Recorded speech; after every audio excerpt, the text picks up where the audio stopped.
les amis, bienvenue dans ce deuxième numéro de la saison 3. Et oui, c'est déjà la troisième saison d'Univers Fibre, non, de Totalement Fibré.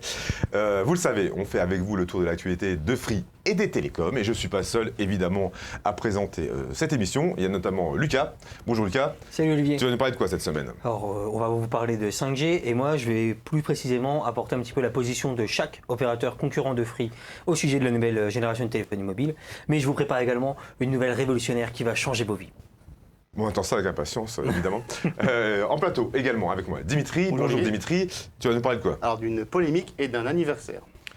Ok, bah au moins c'est court. Voilà. Et on a bien sûr Max qui est avec nous en duplex à Paris. Bonjour Max. Bonjour Olivier, bonjour à toute l'équipe. Alors, dis-nous de quoi tu vas parler. Alors, je vais vous parler de la vision de Free sur la 5G, sa volonté de la lancer le plus rapidement possible. Puis, j'infligerai un carton rouge à Red by SFR qui va tourner au rouge. Ok, bon, on voit ça tout à l'heure. Donc, vous le savez, on va commencer tout de suite par le gros dos. Donc, on écoute le jingle. Ah, je ne l'ai pas oublié cette semaine. Donc vous savez, ce qui a fait le buzz cette semaine, même sur tous les médias, pas que sur les médias numériques, c'est la 5G, il y a les pour, il y a les contre.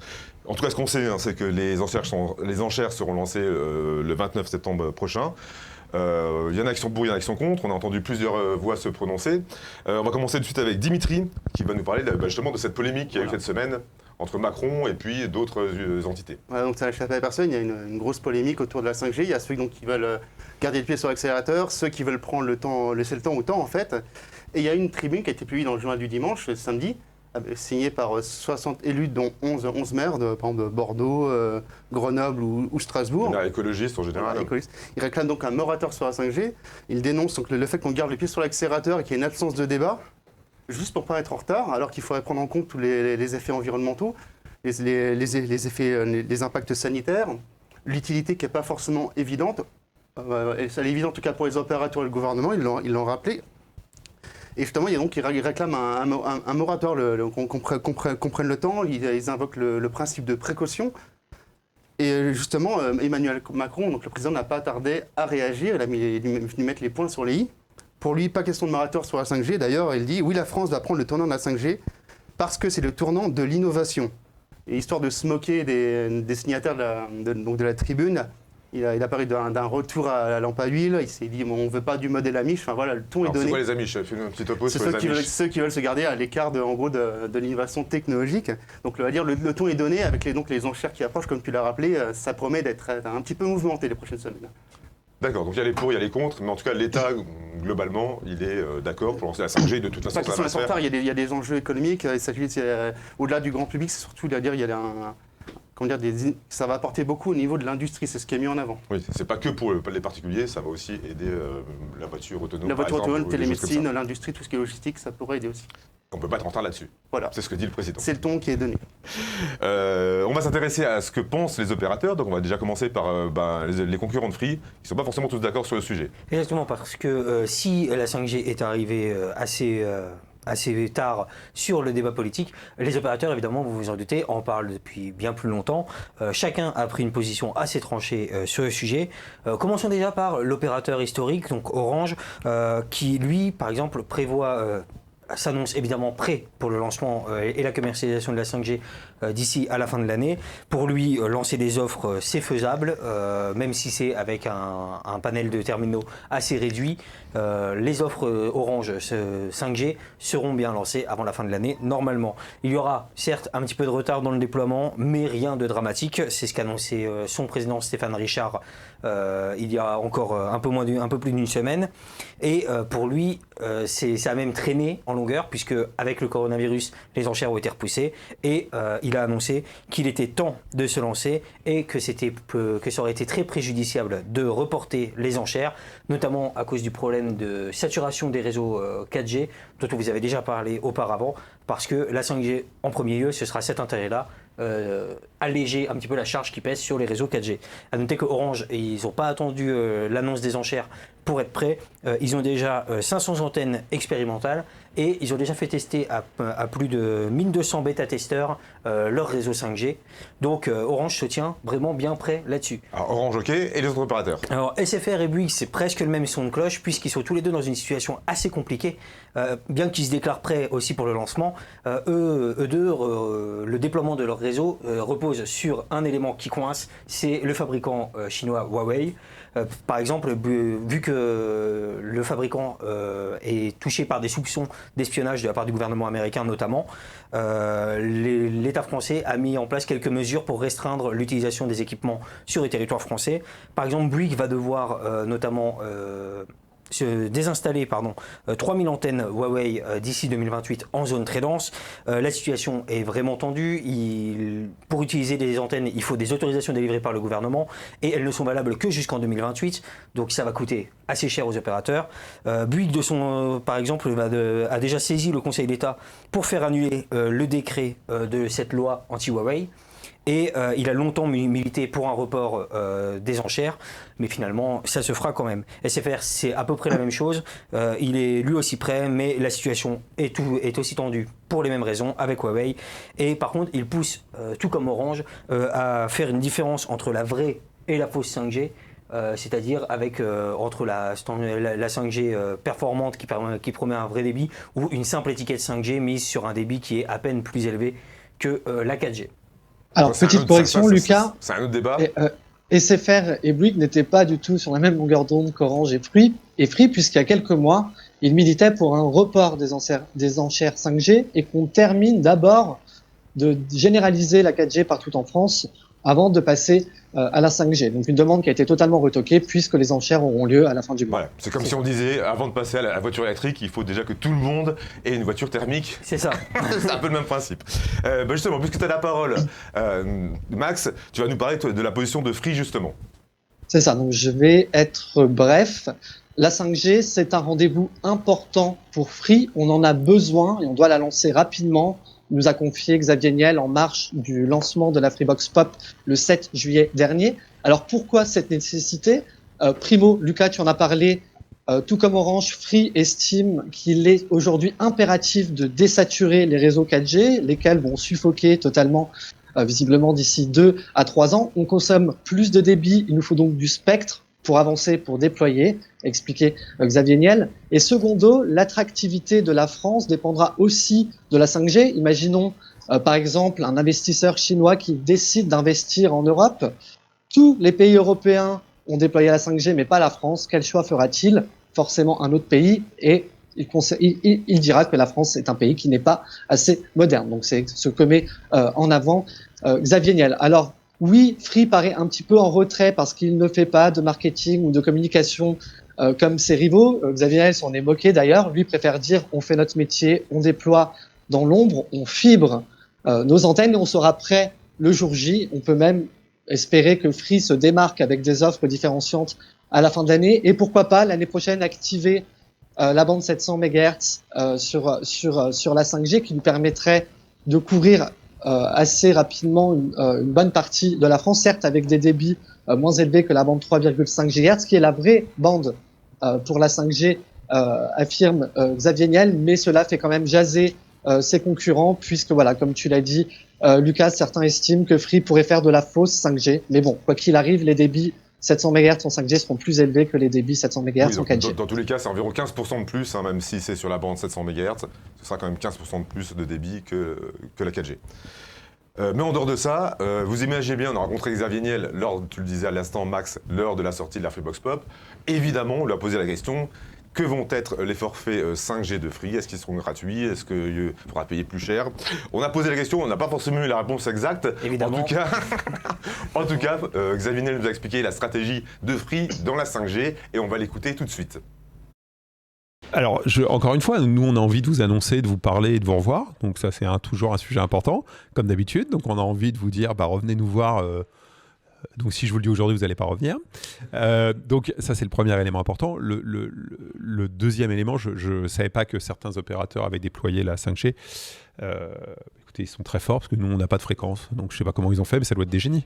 Est-ce que vous avez une date pour déployer la 5G? Est-ce que, par exemple, les antennes qui sont déployées ces dernières années... Je sais pas, moi j'ai entendu sont certains compatibles opérateurs qui pensaient qu'il n'y avait pas besoin de 5G pour l'instant, il fallait la retarder. C'est pas notre avis. Nous, on pense qu'on a besoin de la 5G pour deux raisons. La première, c'est que vous consommez toujours plus de débit et que cette consommation toujours supplémentaire de débit, on a besoin de spectre pour avancer, pour déployer, pour que vous puissiez en bénéficier. Ça, c'est le premier élément.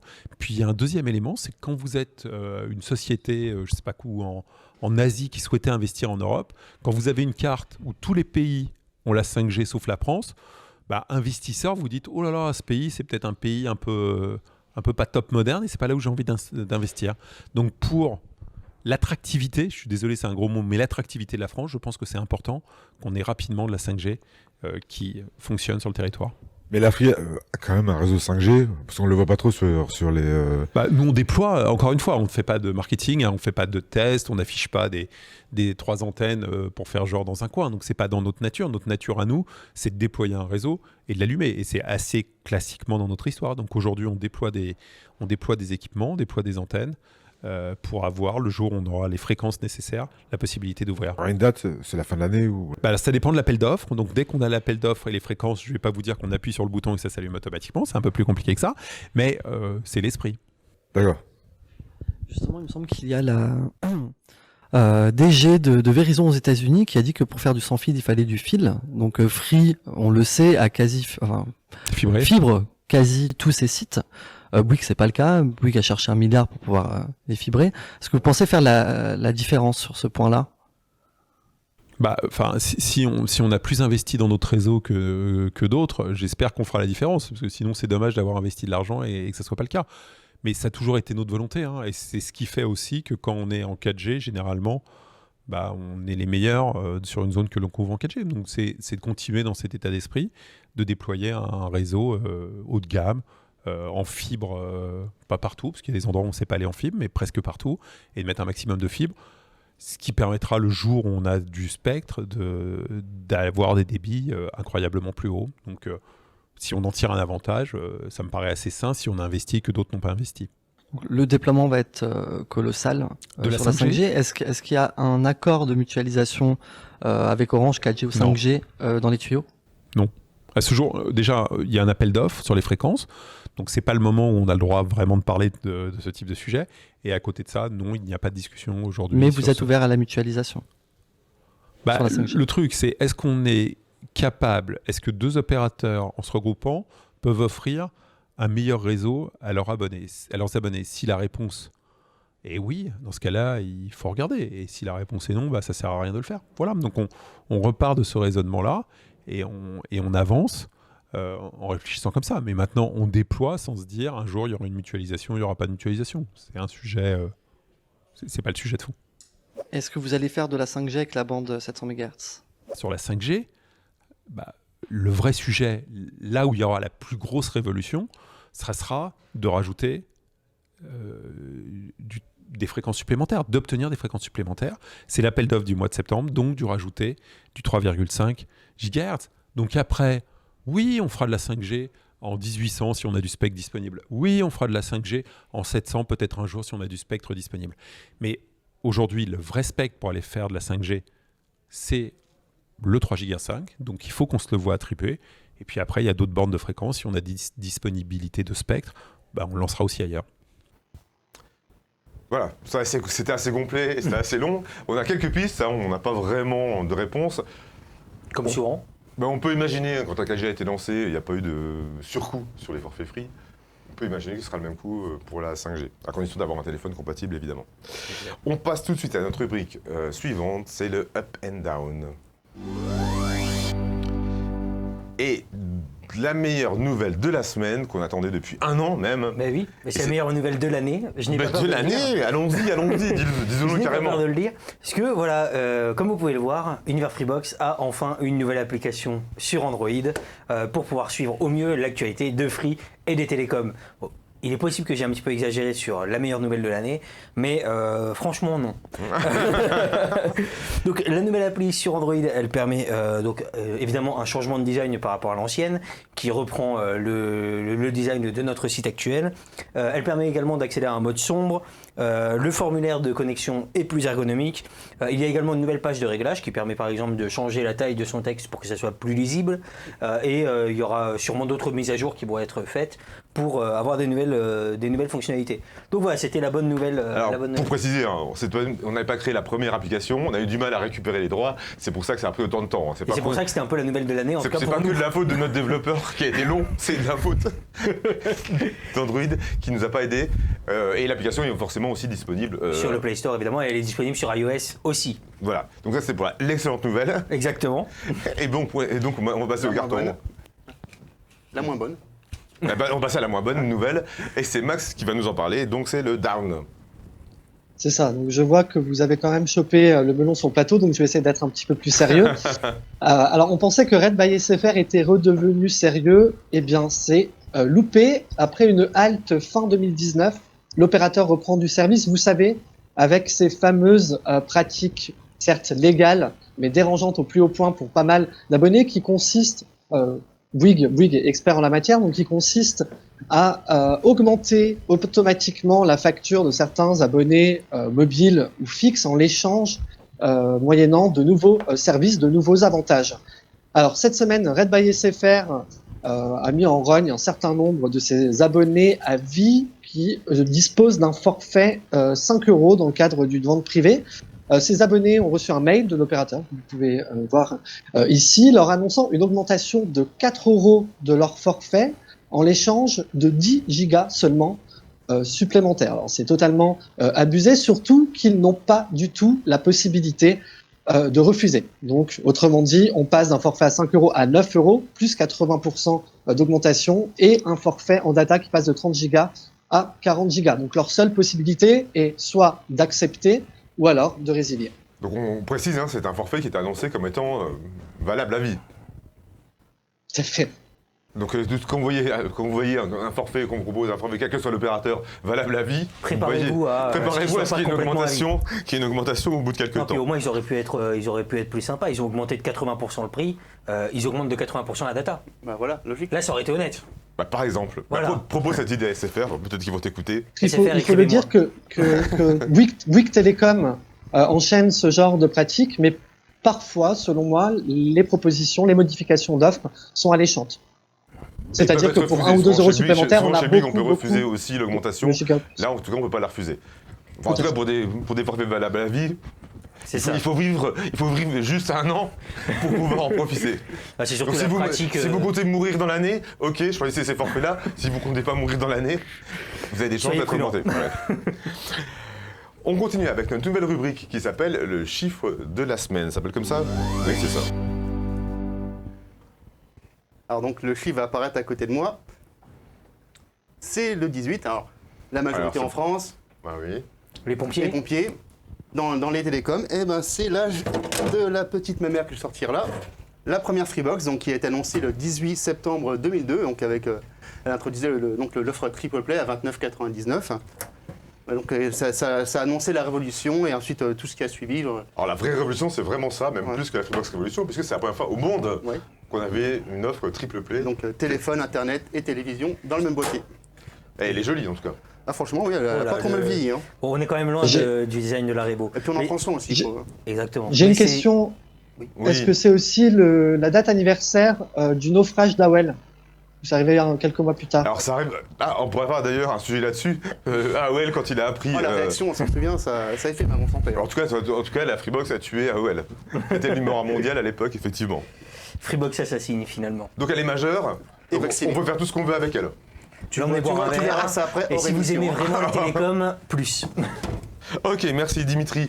On passe tout de suite avec le condensé d'informations. C'est Max qui va nous en parler avec l'info à toute vitesse. C'est parti. Donc certains apprécieront. Free inclut désormais les appels vers la Tunisie et 5 heures d'appels par mois vers l'Algérie sur les Freebox Crystal et Mini 4K.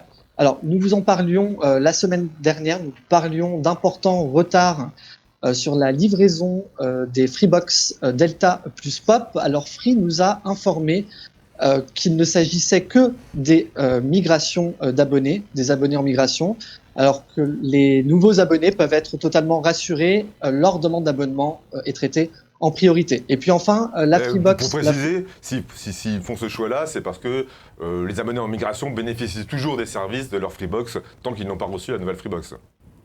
C'est ça. Alors parlons de tous les abonnés Freebox du coup.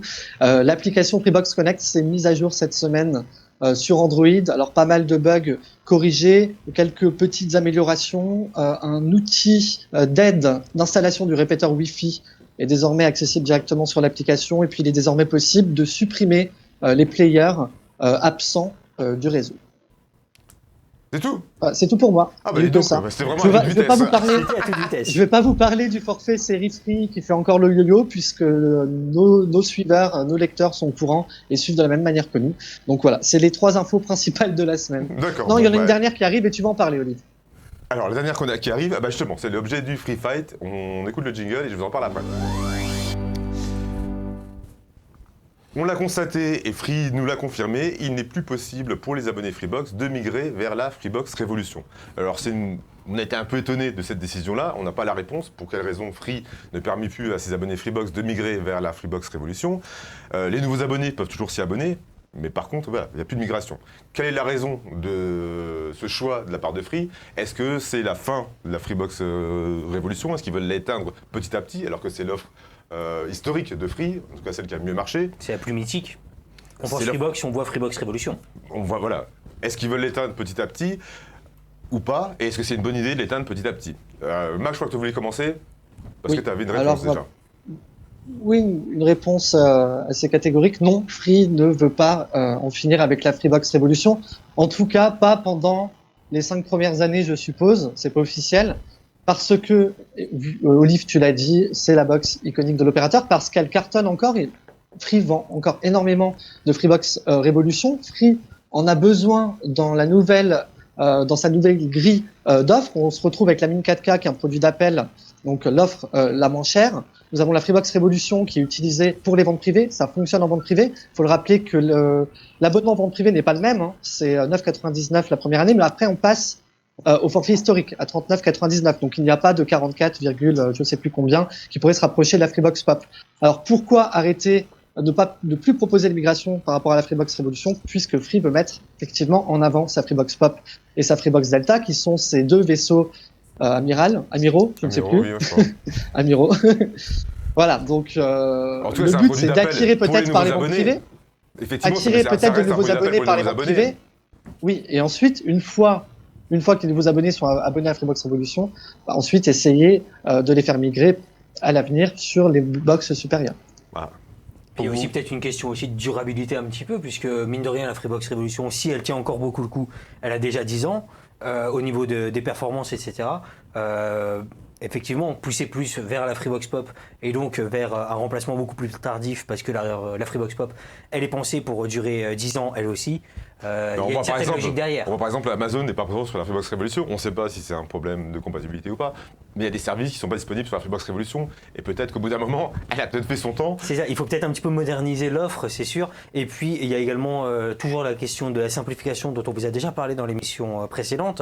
C'est-à-dire que si jamais on retire la Freebox Révolution, qui au bout d'un an atteint le même prix que la Freebox Pop, finalement, on aura une offre à la première année à 15 €, puis à 30, puis à 50.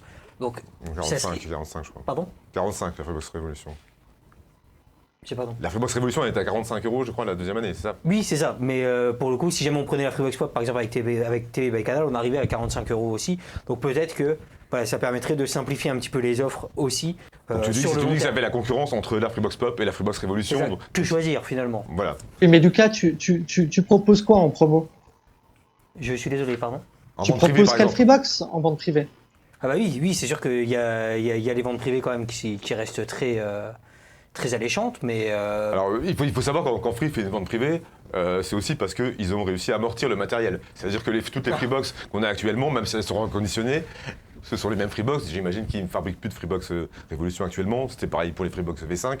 Donc ça permet d'amortir le coût et ça permet de faire des ventes privées puisqu'il n'y a plus besoin d'amortir le coût matériel. Et donc ça permet de faire ce genre de vente privée.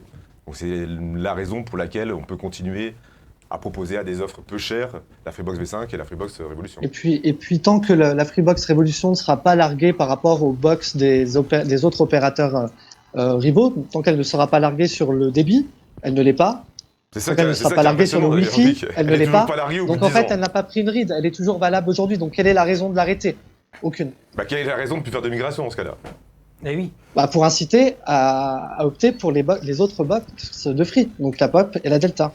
Donc c'est bien que Free veut quand même quelque part essayer de basculer son parc vers d'autres box que la Freebox Révolution. Tout à fait, mais tu peux basculer le parc sans pour autant supprimer ta box. Oui, mais la Freebox Révolution, au bout d'un moment, elle va lâcher. J'ai envie de dire, au bout d'un moment, les gens s'en lasseront un petit peu. Au bout de 25 ans, il y a des peut-être que effectivement, elle aura plus voilà, mais ce sera pas cette année, ce sera pas l'année prochaine, ce sera pas dans 2 ans. Non, mais c'est une transition évidemment, mais c'est peut-être le début de la transition. C'est ça la question surtout. C'est pas forcément la fin tout de suite. La Freebox, elle a pas un pied dans la tombe tout de suite, mais peut-être que c'est une transition vraiment très très en douceur sur très longtemps. Dimitri, on t'a pas entendu, on t'écoute. Pour moi, si on devait en enlever une, ce serait pas la Freebox Révolution, donc qui reste emblématique, qui reste quand même fier face aux concurrentes actuelles. Ce serait plutôt la Mini 4K, parce que maintenant, vu qu'il y a la Freebox Pop, c'est vraiment celle-là qu'on devrait enlever.